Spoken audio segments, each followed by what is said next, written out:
And we're back into securing clients. And this is something that comes up quite often in the process, especially when you're first starting out of trying to get clients.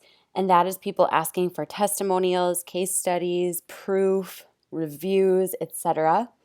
And when I was first starting out, I remember it felt like this weird conundrum. You know, you're starting out, so you want to build testimonials and case studies, but that's exactly what those people ask for. They ask for testimonials and case studies.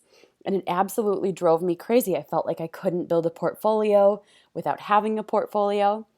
So I'm going to share with you how you can create those without having had just tons of clients and tons of success so far. So testimonials, first and foremost, where can I get a good testimonial? That's a great question. There are a couple of different places that you can find testimonials. For example,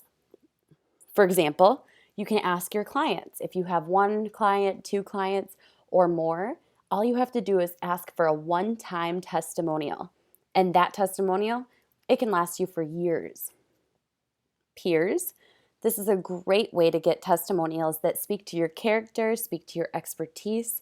So, for example, if you know somebody in a similar industry to someone you're wanting to reach, ask them to give you a testimonial that speaks to your work ethic or your passion or your excitement or your commitment to learning.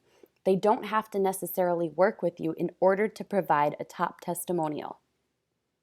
Educators, this is great. So I'm educating you on social media, and as I see you guys more and more excited, I'm like, yeah, that's right. This person does the action challenges. They're so excited about everything. They have an eager spirit. Heck yes, I'd be more than willing to give them a testimonial.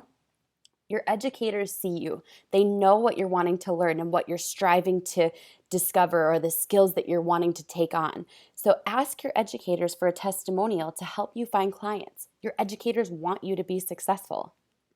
And mentors. Mentors can be formal, official, paid, or not. A mentor is another great person like an educator who wants you to succeed. And then in the case of case studies, sounds kind of like a pun, but there are a couple. And then with case studies, there are a couple different ways you can create a case study. Now, a case study can be very formal. It can be very informal with just kind of like some lines of text about what it is that you do or the success that you've had. But one of the first things that I like to do is I capture data. So I go on through each and every one of the social media platforms that I manage. And when there's a month where we're growing in likes more than other months, or if there's a particular success that we have, I go ahead and I document it, I screenshot it, I write it down, so that way I'm able to call on it in a future scenario where someone says, can you please tell me about a time where you fill in the blank?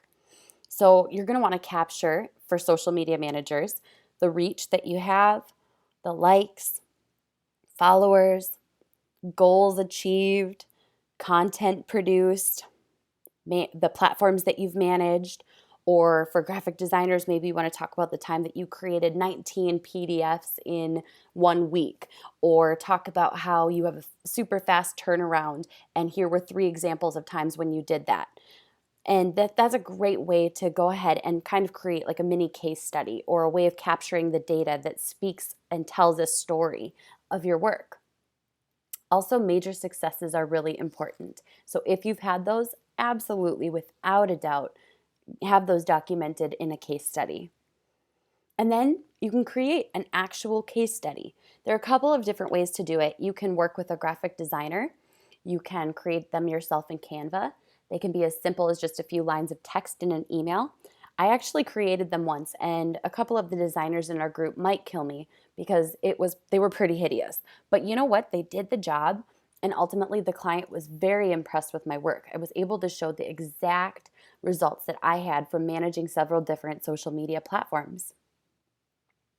And another great way to build your experience, let's say you have absolutely none, you can't find testimonials, volunteer to build your experience. Maybe find a nonprofit that you feel particularly strong about, or somebody who you really admire. Maybe it's an authority figure or somebody in your niche that you really like.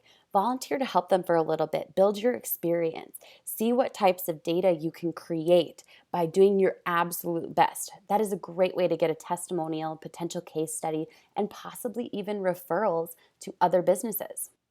And on to the next video, hang-ups. It's going to be really fun, so don't miss it.